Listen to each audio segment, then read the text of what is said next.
You're huge by the time you hit 7th grade. Not just tall, big. Broad shoulders, thick legs, hands like shovels. You walk through doorways sideways. Adults call you a grown man before you've ever had a curfew. Everyone assumes you play football.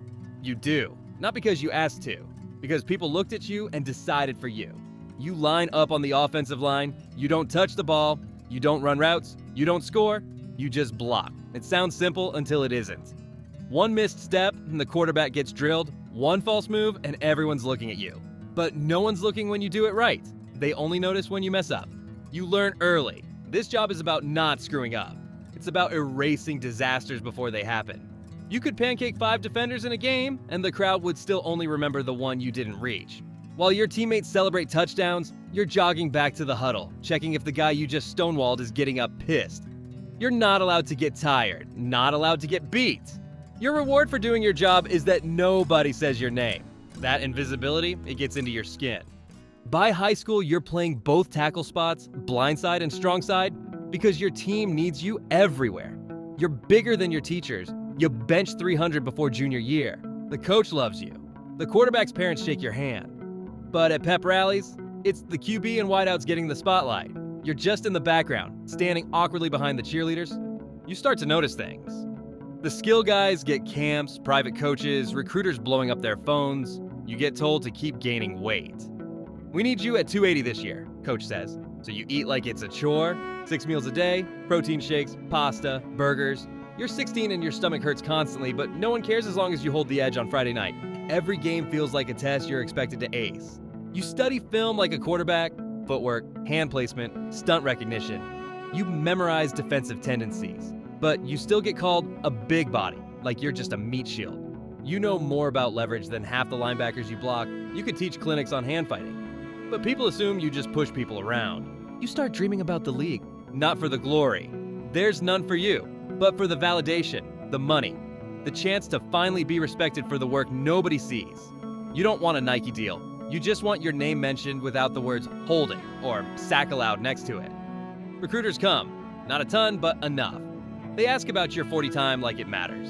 They compare you to other linemen like cattle. Measurables, arm length, wingspan. No one asks about your technique or your film. They just want numbers. You commit to a Division I program, you shake hands, smile for pictures, and even then, in the biggest moment of your life so far, the QB you blocked for gets twice as many offers and all the hype. You're not bitter. Not really. You just wonder what it's like to play a position where your best moments don't go unnoticed, where your success isn't measured by silence. But you don't complain, because you've already learned what it means to be an offensive tackle.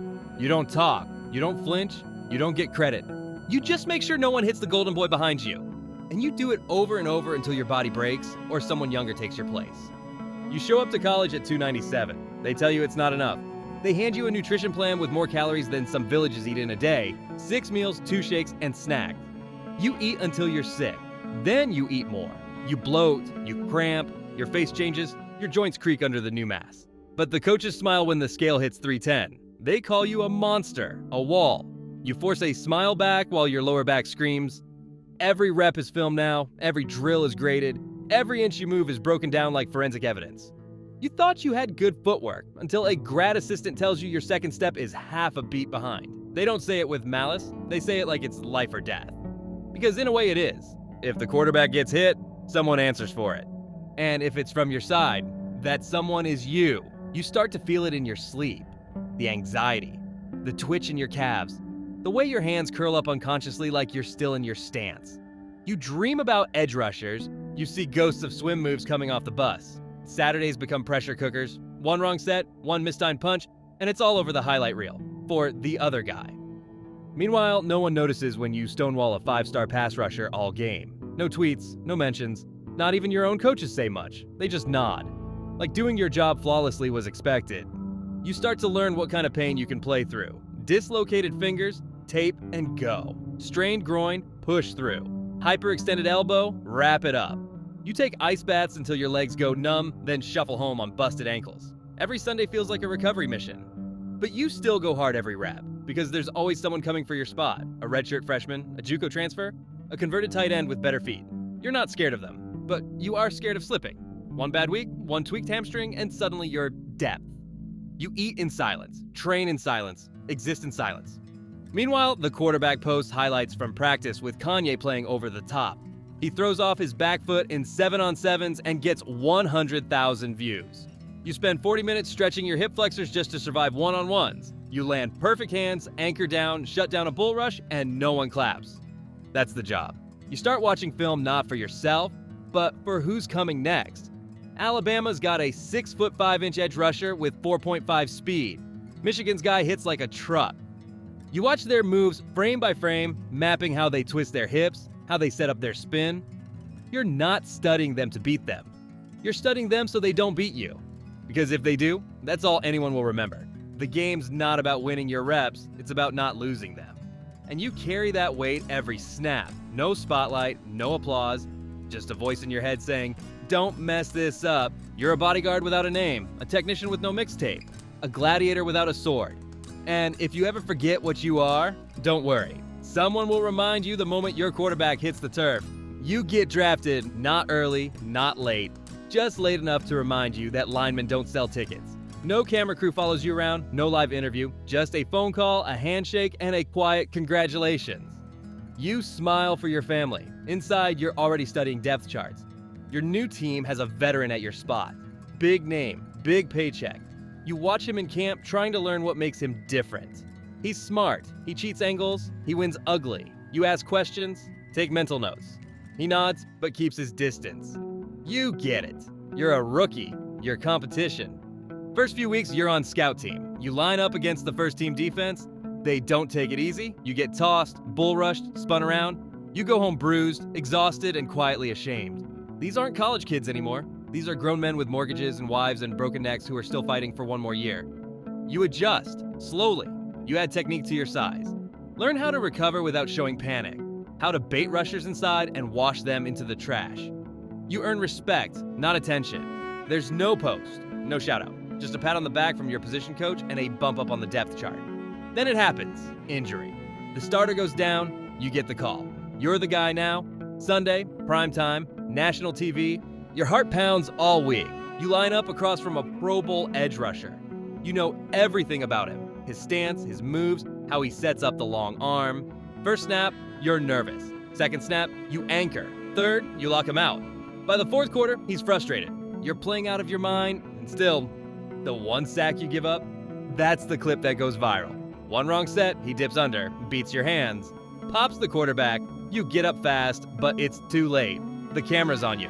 The announcer says your name. Not to praise you, to blame you. Suddenly, everyone knows who you are, for the wrong reason. The fans? Ruthless. Bust. Soft. Trade him. They don't know the 65 other snaps you won. They don't care. You let their guy get hit, and that's unforgivable. That's your job now. You don't get highlight reels. You get freeze frames. You don't get praise. You get silence. Until something goes wrong. You're expected to be perfect, even though no one else on the field ever is. And the quarterback? He thanks the O-line in interviews, says, "I love my guys." Buys everyone watches during Christmas. But deep down, you know, if you slip for 1 second too long, he'll stop trusting you. And once that happens, you're done. You're not a weapon, you're a shield. And shields don't get statues. You play on Sundays. Bright lights, huge crowds, top speed, top pressure. And all you want more than anything is for nothing to happen. No sacks, no penalties, no mention of your name at all. That's how you know you did your job. You walk off the field hoping the only people who noticed you were the guys in the film room. Your ankles don't bend the way they used to. Not from one injury, from all of them. High sprains, low sprains, taped over sprains. Your left ankle sounds like gravel when you walk now. You laugh about it with the trainers. They laugh too, but they're not the ones trying to block Von Miller on 3rd and long. You tape everything before practice. Ankles, knees, fingers, wrists. Your shoulders burn during warm-ups. You take Toradol before games so you can lift your arms past 90 degrees. You tell yourself it's fine. Everyone does it. Pain isn't a red flag in this world. It's part of the uniform. But it adds up. The cortisone doesn't hit like it used to. The swelling in your knee comes back faster now. The inflammation never leaves. You ice after games. Compress everything. But Monday mornings, you limp out of bed. Getting dressed is a battle. Tying your shoes feels like a deadlift. And that's just from playing well. Bad games are worse. When you get bull rushed straight into your own quarterback and roll your ankle under a pile, you don't scream. You don't wave for help. You crawl back to the huddle and hope no one saw it, because there's always someone younger waiting behind you. Healthy, hungry, cheaper. You hear whispers from upstairs, nothing direct, just hints. Comments about durability. Declining movement. Need to evaluate depth. You know what that means? You're not getting better, you're getting managed. Meanwhile, the quarterback's fine. He wears designer cleats and smiles in press conferences. He throws one deep ball and gets 1 million views. You block 3 seconds too long and your back seizes for a week. You don't hate him. You protect him. You still would. But some part of you wishes someone would protect you too. You used to be a wall. Now you're a crumbling brick. You start waking up in pain even on off days. You try new recovery routines, cryo, cupping, needles. You'll try anything. But the damage is layered. It lives inside your joints now. Your hips grind, your elbows click. You stop sleeping through the night, and no one sees it. Not the fans, not the media, not even your family, really. You show up every Sunday, throw your body into chaos, and walk off with a busted hand, a sprained knee, and a smile. Because that's what linemen do. They suffer quietly. You don't ask for time off. That's not how this works. You just tape it up, pop an Advil, and punch your time card. Then it happens. A bulging disc, maybe 2. You feel it mid-play, a white-hot stab in your back like lightning. You finish the game anyway. You don't say anything until Monday when you can't bend over to put on socks. MRI, rehab, IR, you disappear from the lineup like a glitch in the Matrix. The O-line room moves on. They bring in a backup. He's green, raw, but mobile, healthy, cheap. The next week, the quarterback gets sacked twice. Coach shrugs, says, "We'll clean it up." No one mentions your name. You're on the couch, watching the game with a heating pad on your spine, and it hits you. All that pain, all those surgeries, all that sacrifice. They never loved you. They just needed you. Now they don't. You don't get a retirement post. No press conference, no tearful speech, no farewell tour with jersey swaps and tribute videos. Just a contract that doesn't get renewed, a phone that stops ringing, and a silence that feels louder than anything you ever heard on game day. You think about announcing it on your own. Maybe a photo, taped hands on a locker room bench, some caption about gratitude, grit, love for the game. But you never hit post because it feels fake, forced, like you're pretending the game will miss you. It won't. You wake up every morning now without a schedule. No lifts, no meetings, no practice tape to break down. Your knees still ache like you've got a game at noon, but there's nothing on the calendar. You ice out of habit, you stretch even though you're not going anywhere. You try to stay involved, help out at your alma mater, mentor younger guys, talk footwork, hand placement, leverage. They listen, nod, respect you, for now. But they're focused on their future, not your past. You don't blame them. You turn on a game. A new guy wears your number. He's raw, but athletic. The announcer says his name like he's been around forever. You sit there sipping lukewarm coffee, hearing that name over and over. Yours? Never mentioned. That's what stings. Not the pain, not the injuries, not the way your body feels like a rented car someone forgot to return. It's the invisibility. You were the wall, the protector, the one who absorbed violence so others could shine. You carried that weight without applause. You did your job so well no one ever noticed you existed. And now, no one remembers you ever did. You see your quarterback in a commercial, flashy suit, perfect smile. He used to call you the best in the league.